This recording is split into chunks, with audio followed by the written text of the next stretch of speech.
In the heart of our community, you stand tall, guiding us through life's journey. Ang Diyos kumikilos kahit di mo alam. Kahit natutulog ka, ang Diyos lagi nagpe-prepare siya ng para sa iyo. Passion, you light a way. What God expects us to do is to stay believing, stay in faith, stay praying. Kahit pa nga, imposibleng lahat ng nangyayari.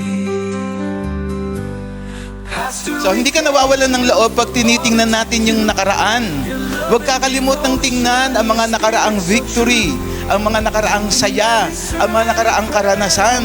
Kung ikaw ay nalulungkot ngayon, tingnan mo yung mga karaang masaya ka. At para maranasan mo, ay, nakakalimutan ko, marami na nga palang ginawa si Lord sa akin. Ngayon pa ba niya ako pababayaan?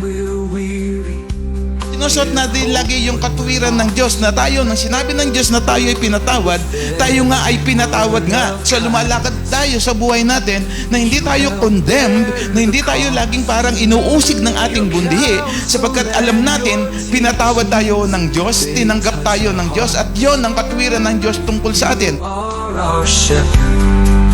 In life you play a vital part.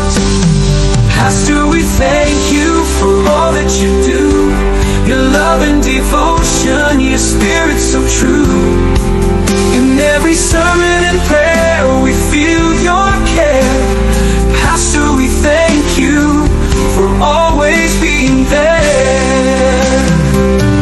Through every trial and blessing, you stand by our side. In your guidance we find strength, in your faith we confide.